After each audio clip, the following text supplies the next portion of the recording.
Imagine being able to take a spacewalk, or an undersea dive, or a vacation to the other side of the world, all from the comfort of your very own home. All of this and much, much more is made possible with the power of virtual reality. That's right, the thing sought after for decades is now nearing the realm of possibility for everyone. Virtual reality is the ability to immerse a viewer into as close to a real world as possible by using both primarily the visual and to some extent the audio senses, and allowing them to emulate a first-person experience in a particular situation. With the improvement of screen resolutions, low-cost graphical processing, and consumer-targeted devices, virtual reality is finding itself in more and more homes. The populace is by using that equipment. Is it something that is intuitive to them? Is it something that is natural for them? The concept of virtual reality has been around for a very long time, even from before the development of digital technology.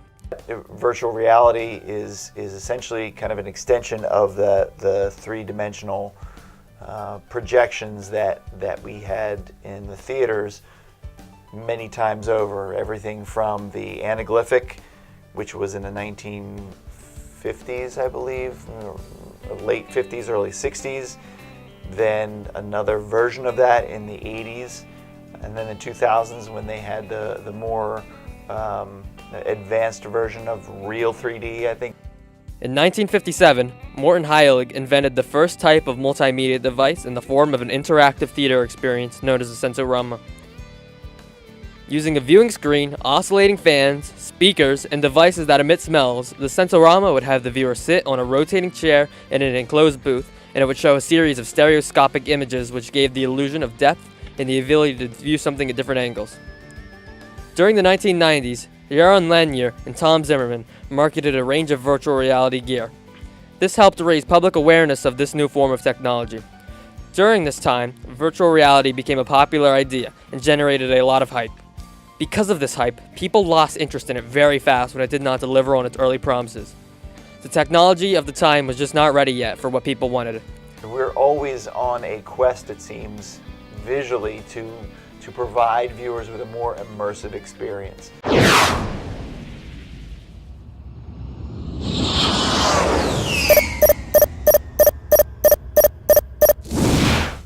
Today, however, the emergence of the Oculus Rift and the HTC Vive to the public in 2016 brought virtual reality back into the limelight.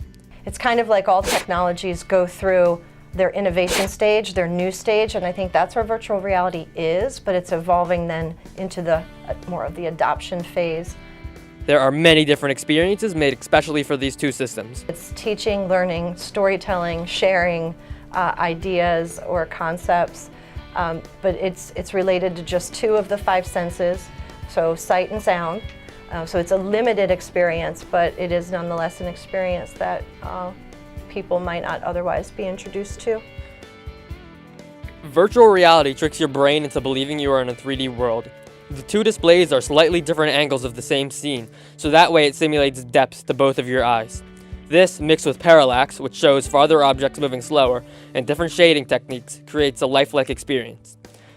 It puts a TV really close to your eyes, which is kind of funny to me because as a kid, your parents are like, don't sit too close to the TV.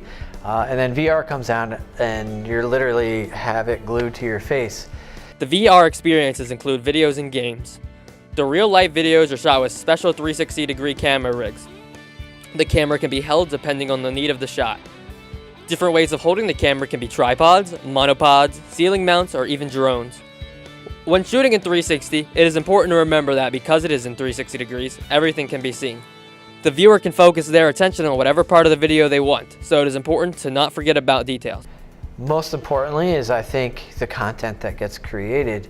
All of that stuff is done in a way that enhances realism. Another example of an experience that can be done with virtual reality are video games. There are games that are made especially for virtual reality.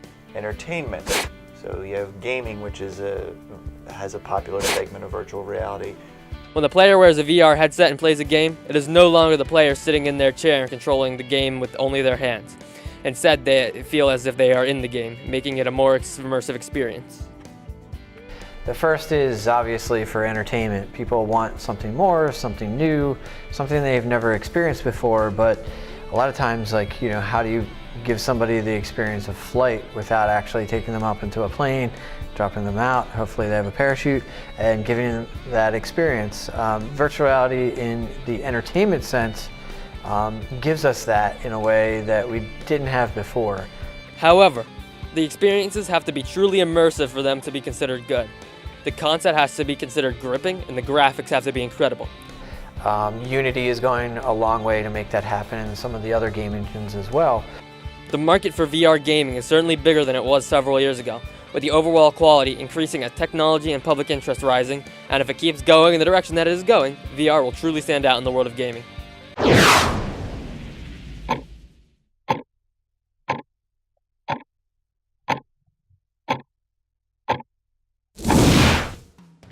Virtual reality can be great for educational use.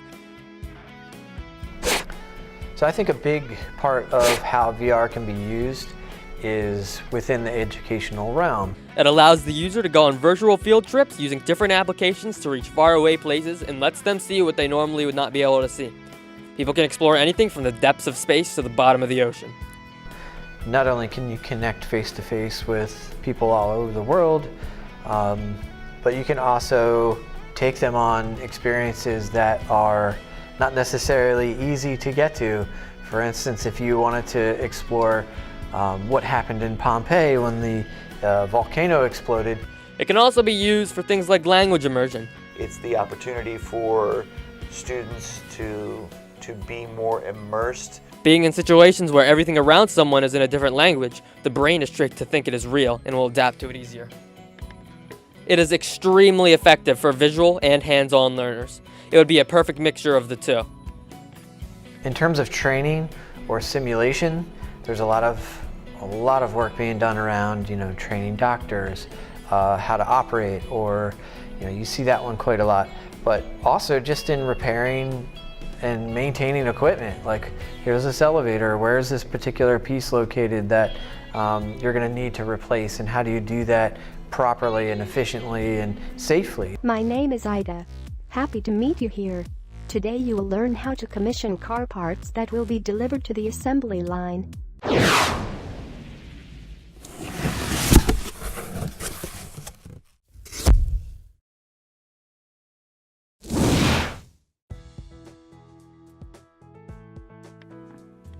Some arguments against virtual reality is that the technology is not in the right place for it to be very productive. But I don't think there's enough people who A, have access to it, or B, have access to it in a developer's way. I feel like virtual reality needs to take a next level step in the technology so that it's not so cumbersome, awkward, or unnatural to get in the gear to be able to experience that virtual world. For people that do not have these types of computers or the money needed to buy either the HTC Vive or the Oculus Rift, there are other options. I think Oculus Go is a wonderful way of getting VR into everybody's hands just based on the price point, the controller, the hardware, and the software on the back end to connect all of those users. There's countless different devices, but really, as Google Cardboard has demonstrated, as long as you have a screen that can project an image with that virtual reality distinction, and you have a pair of cheapo goggles that will restrict your vision to exactly just what you're seeing, then that's really all that's needed in there. I mean, These devices work by sticking your phone into the device's slot and then playing a video or a game that is made with the purpose of being watched in VR, just formatted to work on your phone. These do not look as impressive as the PC-based virtual reality machines, such as the HTC Vive and the Oculus Rift, because they do not have the same depth or graphics quality, but they are the most affordable and the most accessible. All you need for them is a smartphone.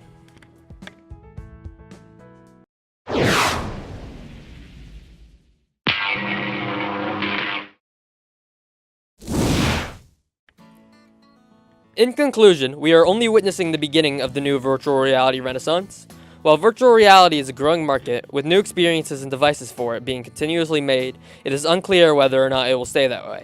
And while it may seem fun now, it may only last for so long if it does not catch on. If it does catch on, however, you can expect it to be almost everywhere, from entertainment arcades, to schools, to workplaces, to training zones. It has a lot of potential, it just does not seem to have the technology or the interest in it right now up to be the big thing that it can be. Whether or not it will be in the future is up for the want and demand of it.